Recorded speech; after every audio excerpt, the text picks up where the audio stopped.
Hi, I'm Ayesha Nasir, and we're here in conversation with Jon Wells. We're talking to him about his story on a new Norwegian airline. It's new in the sense that this is the first time it will be flying from the Hamilton airport. And so let's begin by asking John, how did you learn the story? And Well, Aisha, it was a fun story to do. My editor told me there was an embargoed story that was being released by Hamilton Airport. That is, we couldn't publish the story for several days.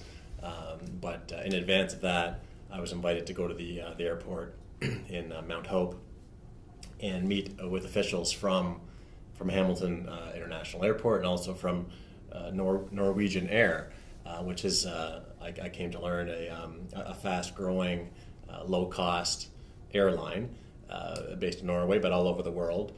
And so basically I was assigned to go out there and to learn more about this announcement they had that Norwegian would be flying out of Hamilton starting next March.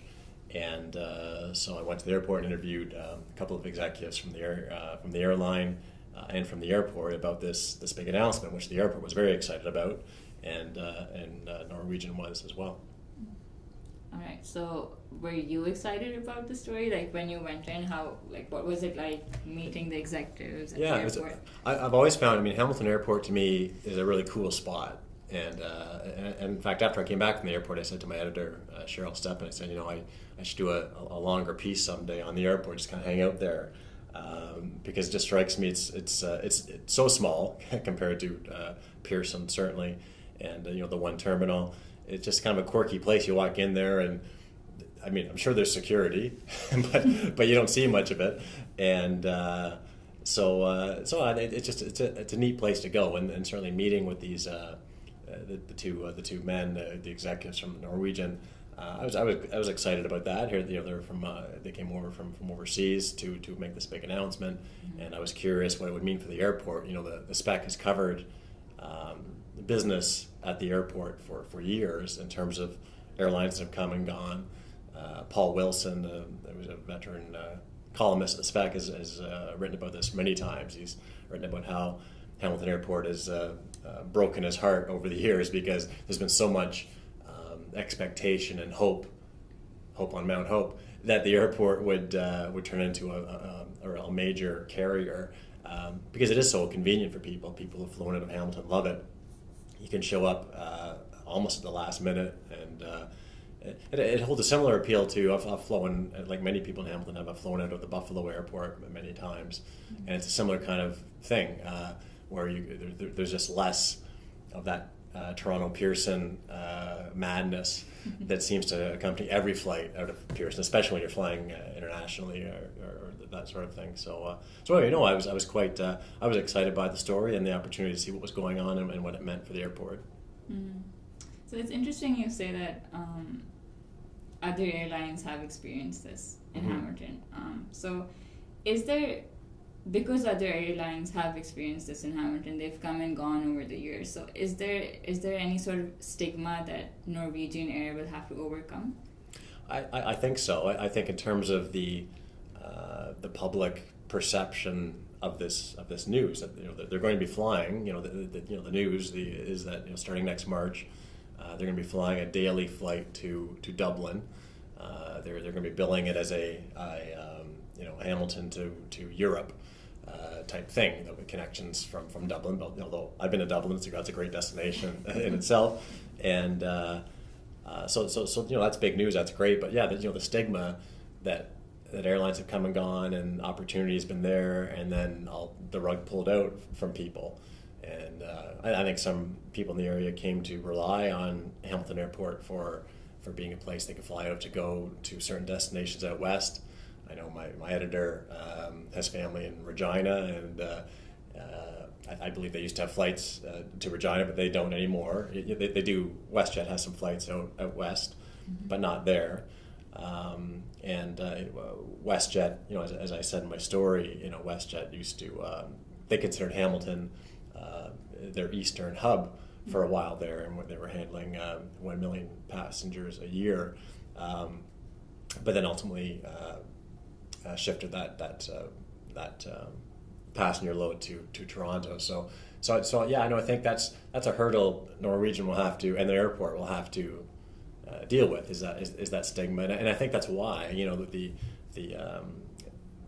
the one airline executive from Norwegian I talked to, he talked about wanting to have a lot of lead time to market this flight, and originally they'd wanted this flight to Dublin to begin this summer, but because of delays with getting permits from the federal government and all that sort of thing, it would have meant that they could have started sort of right now, but they had no sort of lead time to market it and get the brand out there. So I know he wants to, and I guess it's to handle that sort of thing. By the time the flight happens next spring, that people will be comfortable with the idea that it's here to stay, so to speak. But I imagine people, the newer customer who is like, wow, this is great, let's do this, won't have stigma, but the more the jaded Paul Wilson type, or even the Jon Wells type, who's thought, yeah, you know what, we've seen this before, we've seen this act before, let's not bank on flying to Dublin in a year's time, kind of thing. But certainly by all accounts of the airport officials and Norwegian, they certainly talk about this being a long-term prospect.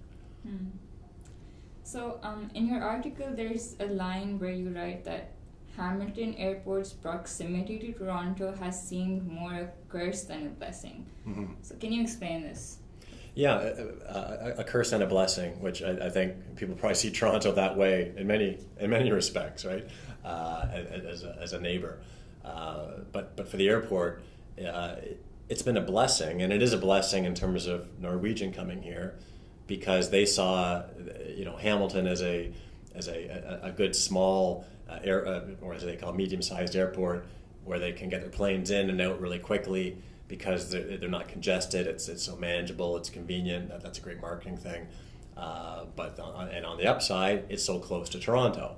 Just down the highway from Toronto, you can market that to customers in Europe. Flying to Hamilton, go and see Toronto, or that kind of thing. And so that was a real. That's the upside of being close to Toronto, is that it brought in Norwegian. And I think years ago, when WestJet came in, about 15 years ago, to really have a big presence in Hamilton, the attraction of being close to Toronto and the GTA was part of that blessing. But then in the end, with WestJet, they were here moving all these passengers, and then they decided that, well, it wasn't. I guess it wasn't quite big enough, so they moved all that hub that had been Hamilton. They moved their hub to Toronto. So because Toronto was so close, that I think that made it easier for them to make that decision, a little bit too easy. So that's sort of the curse. And then, of course, in terms just of, Pearson handles so much volume, and for your typical, client, customer in Ontario, they think of Pearson first as the place they would fly to. They probably don't think of Hamilton because of Toronto's, how big it is, their airport. So it is that pro-con thing. But certainly, as I say, Norwegian, for them, that's a huge plus. That's their whole strategy with this, using medium-sized airports. That in the U.S. they're locating, that they're flying out of some small airports you've never heard of before that are near New York City and Boston, as a way to move people more conveniently, and then that's their marketing pitch that you're close to the big city, but you're not experiencing the hassles of the big city airport.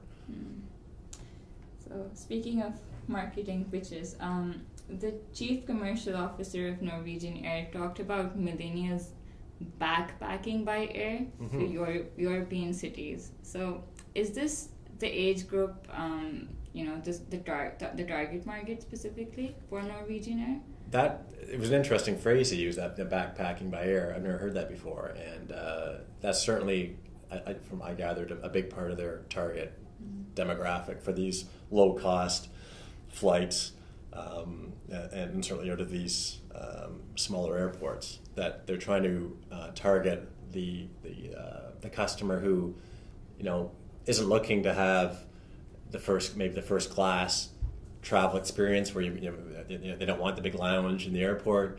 They're the one guy from Norwegian said that he made a joke about, you don't want to spend a lot of time in the airport because you don't want your wife shopping for expensive purses, and it was sort of a funny kind of comment to make. And I'm thinking, well, my wife doesn't shop for purses in airports, but anyway, I think his point being that in terms of breaking down that demographic, you have maybe the older, wealthier flyer who maybe wants to be in the big airport with all the shopping and the dining and all that sort of thing. I suppose those people still exist, but for the millennial, they're looking to get where they're going as cheaply as possible.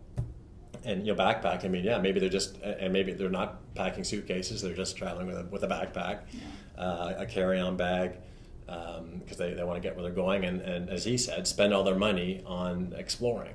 Mm-hmm. So you fly from Hamilton to Dublin for the low fare, and you're in Dublin with your backpack, and maybe you want to blow your money on the bars in Dublin, not the bars in the airport, that kind of thing. So that does seem to be their target demographic for these lower cost flights. But I think that in these economic times, that's a thing that would appeal to a lot of people, not just younger millennials, certainly.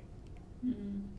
So as the world is getting increasingly interconnected, what can you predict, or perhaps more appropriately, like what can you hope that the future of reporting, specifically for airline travel, how will that look like? Yeah, it's I think at one time, certainly air travel itself was looked upon as a way to interconnect the world, right? It shrunk the world when you could go overseas, you could go to the U.S. Faster, but then you had this. Looking at older movies and so on, you had this sort of golden age of air travel where people would dress up to go on the plane, and these longer flights and so on, and then we moved through to an age where it's not considered a fancy thing to do anymore, but so I think this next level is this backpacking by air. And the planes, the Norwegian officials talked about the planes, their fleet, being young, and the actual planes, and faster with technology, more fuel efficient. That maybe you get to this point where, with the efficiencies and the ability of the planes to travel and so on, that it reduces the cost to the traveler, and really I think it sort of democratizes air travel. In a sense, I mean, it's still, flying to Europe, or flying out to Vancouver can be a really expensive proposition, and it eliminates a lot of people who would like to do that. And I think airlines like this, they're going for the low cost option, is helping to ultimately, I guess, the idea, and it's the business case. They're in this to make money. They make no bones about that. But the business case is that you make it affordable to more people. People can travel more. That interconnects the world even more, I suppose, and allows people to visit different cultures and societies, and that can only be a good thing, especially these days. That wraps up our interview. Thank you for your time. Ayesha, thanks for having me.